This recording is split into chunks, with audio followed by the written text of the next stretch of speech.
The air outside the Glacier of Whispering Souls was thin and sharp, carrying the bitter scent of ozone and defeat. Shingai emerged, collapsing onto a bank of ancient wind-swept gravel. The momentary surge of the sky-shattering form had saved his life, but it had exacted a terrible price. His meridians felt scorched, like dry riverbeds after a summer drought. His spiritual core, the Danshin, was unstable, emitting erratic pulses that were dangerously close to spiraling out of control. Rest was a necessity, but time was a luxury he did not possess. The Star Eater blade, sheathed on his back, felt impossibly heavy, a physical manifestation of the crushing burden of his inherited power. He forced himself upright, relying on muscle memory and sheer stubborn willpower. He was no longer running from the Serpent Guard. He was fleeing the certainty of Grand Masters. He knew Commander Lei would not rest. The humiliation of being forced to retreat by a 19-year-old exile would ensure a swift, brutal escalation of the hunt. Meanwhile, deep within the headquarters of the Jade Serpent clan, Commander Lei knelt before his superior, Grand Marshal Yin. Marshal Yin was an elder statesman of the Central Realm, his face a mask of perpetually cold marble. He listened to Lei's report in absolute silence. A single cultivator, barely established, managed to shatter your jade barrier and escape your pursuit. Marshal Yin's voice was low, possessing the density of crushed iron. Commander Lei bowed lower, his jade armor scraping the polished floor. His command of the God-shattering heart technique is unstable, but the raw power is exponential, Marshal. It is beyond measure. Marshal Yin gave a slow, deliberate nod. Then it is as we feared. The wandering god's essence is beginning to bloom, even in this weakened vessel. He rose, turning toward a shadowed alcove where three figures stood motionless, blending perfectly with the dark architecture.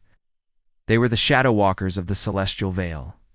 The Shadow Walkers were silent assassins, cultivating arts of profound concealment and instant execution. They never failed, and they left no witnesses. Lei, your shame is noted. The task is now beyond the reach of the Serpent Guard, Marshal Yin declared, his gaze fixed on the shadows. Shadow Walker Alpha, he commanded. The target is Shingai. Bring him back alive if possible. If not, retrieve the Star Reader blade and the Forbidden Scroll. A whisper of motion, barely perceptible, confirmed the order was received. The three figures melted away, becoming one with the deeper darkness of the hall. Shingai felt the subtle shift in the spiritual atmosphere instantly, miles away. The cold, relentless pressure of the Serpent Guard was replaced by a hollow, profound stillness. He knew this feeling. It was the presence of true masters, those who moved outside the rules of conventional martial society. The Shadow Walkers had arrived. He moved eastward, navigating by the shifting constellations depicted on the ancient slate map he had found. The map promised refuge. The surrounding landscape gave way to the Sunken Lands, a vast, desolate basin filled with the ruins of a long-forgotten civilization. Crumbling stone towers rose like the bones of dead giants, swallowed by sand and dust.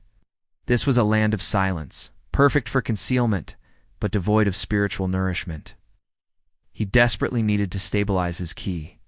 The internal chaos threatened to trigger a feedback loop, consuming his life force. He stopped within the sheltered ruin of what might have once been a colossal bell tower. The dust here was thick and undisturbed. He pulled out the map. The intricate diagram of celestial bodies and key convergence points seemed to pulse faintly under his concentrated gaze. The map was a lesson, not a direction. It taught how the spiritual energy of the world flowed, where it pooled, and how it could be drawn into the user. He began the slow, agonizing process of meditation. He needed to synchronize his shattered Danshin with the rhythm of the convergence points shown on the slate. He realized the God-shattering heart technique was not meant to destroy. It was meant to force the alignment of mortal ki with celestial currents. The difficulty lay in the process itself. It was akin to catching an ocean wave with a broken cup. Precision was everything. He focused on the central character for Sanctuary. The location was far, marked by the intersection of three major energy rivers. He traced the lines on the map with his mind. The map guided him toward the first minor nexus point, a place called the Pool of Silent Echoes.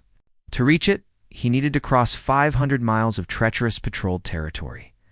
He estimated 4 days of non-stop desperate travel. He opened the prophecy scroll.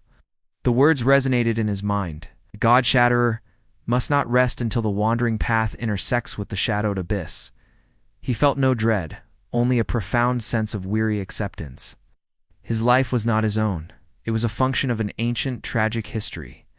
He rose, the pain a constant, dull thrumming in his chest. His current spiritual reserves could only afford the void step 3 more times before complete collapse. He had to be frugal with his power and swift with his movements. Every step was a calculated risk against discovery. He moved through the ruins, hugging the shadows of the ancient towers. The sunken lands offered fleeting protection. Hours passed in monotonous repetition. Traverse. Check the sky map. Traverse. Endure the internal agony. He saw signs of activity. A distant plume of smoke. A disturbed patch of sand. The faint silver sheen of an advanced spiritual ward placed on a crumbling archway. The serpent guard was close, but the shadow walkers were closer. He sensed their presence as the absence of all other life. They were like holes in the weave of reality, difficult to see and impossible to anticipate. He pushed himself faster, ignoring the burning ache in his legs and the icy clench of his Dancian. He stumbled upon a small, preserved library, miraculously spared by the millennia of decay. The books were brittle, but intact. He paused, drawn by an innate hunger for knowledge. His legacy was tied not just to power, but to the truth of the world. He quickly scanned the titles. Most were histories of forgotten kings and chronicles of drought. One volume, however, was wrapped in heavy iron plating. Its title was simple: The First Age of Stars. He broke the brittle iron seal with a single precise pulse of minimal key. The metal crumbled like rust. He opened the book. The pages contained diagrams and equations far older than the modern script of the Central Realm. The book detailed the origin of the Star Eater blade, confirming it was forged from a collapsed nebula, making it a relic of cosmic, not earthly, power. More critically, the text warned that the blade had a consciousness, a destructive, despairing spirit that fed on the user's impending sorrow. This provided a dark context for the prophecy. The final seed of sorrow was not just his, but the blade's. He felt the cold truth settle heavily in his stomach. The Star Eater was not a tool for rescue. It was a catalyst for a predetermined, sad conclusion. He memorized the text, burning the diagrams into his mind. He needed the knowledge, but he dared not carry the book. Carrying unnecessary weight was a liability, and any trace left behind could be used by the Shadow Walkers.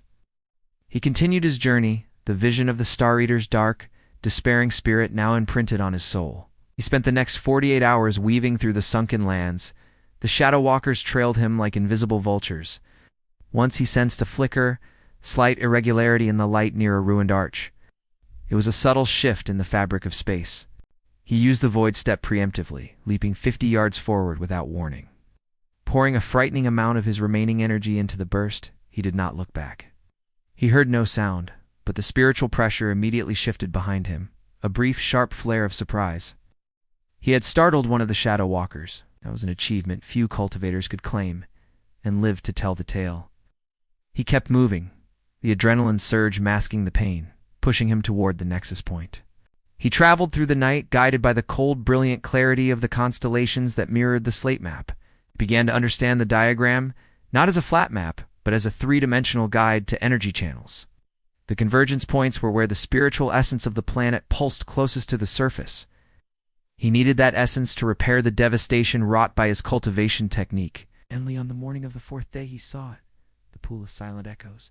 It was a large, circular depression, filled not with water, but with liquid luminous ki that glowed with a faint, pulsing blue light. The air above the pool shimmered violently, distorting the sky into swirling patterns. This was the first nexus point. Xingai approached cautiously. The energy emanating from the pool was overwhelming, a tidal wave of pure power. If he rushed, the power would tear his already ravaged Dancian apart. He had to be precise or die. He secured the area, checking for signs of the Shadow Walkers. The pool's powerful spiritual signature was a beacon, but also a defensive shield. He knelt at the edge of the pool of silent echoes, pulling the ancient slate map from his satchel. The map diagram now seemed to match the swirling pattern of energy within the pool. It was a key, not just a guide. He started the alignment. He placed his hands in the glowing, cool liquid. It felt like plunging his arms into a bath of stars. The key rushed into his meridians with furious speed, attempting to force its way directly into his dantian. Xingai struggled to control the torrent, using the visualization from the slate map to create an internal spiritual conduit. This process was the true challenge of the Wandering God legacy, controlling cataclysmic power for regenerative purposes. He focused on reinforcing the damaged walls of his dantian, patching the cracks left by the sky-shattering form. The pain was excruciating, surpassing the agony of the original cultivation. It was a biological reconstruction powered by liquid cosmos. Hours passed. The blue light of the pool slowly dimmed, the liquid key being drawn into his core. Outside the ring of light, 3 silent figures materialized in the shadows of the ruins. The Shadow Walkers had found him. They did not attack. Their orders were specific. If the target was undergoing a critical spiritual transition, do not interfere, but wait for the collapse. They expected the unstable key to explode, leaving behind a perfectly preserved Star Eater blade for retrieval. Xingai felt their eyes on him, their cold malice pressing down on the edge of his concentration. This psychological pressure was a secondary attack, a common tactic used by the Celestial Court's elite assassins. He ignored them. The world outside the luminous blue pool was irrelevant. Only the internal battle mattered.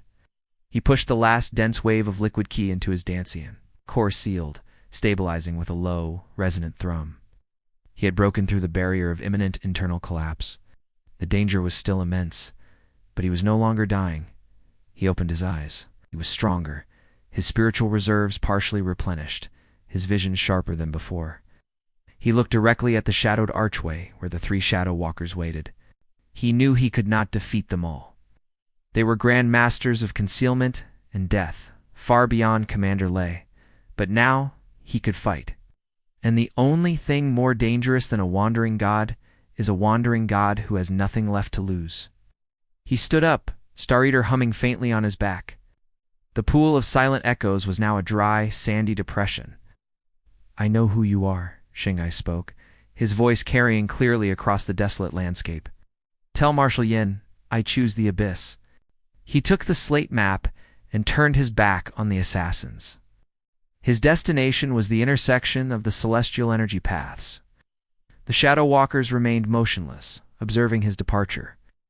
The chase was not yet over, but the final confrontation was now inevitable. He walked away from the sunken lands, heading toward the next point on the map, toward the desolate purpose of his lineage. The sorrow was not a weakness, but the fuel for the Star Eater. His fate was sealed, and the legacy would march toward its tragic conclusion. The Celestial Court hunts him, the Star Eater demands sorrow, and Xingai is on a collision course with destiny. If you're captivated by the fate of the Wandering God, let us know. Comment below. What power do you think Xingai will gain at the next convergence point? Like this video script, share it with your fellow Waxi enthusiasts, and subscribe to Storycraft Studio for Part 3.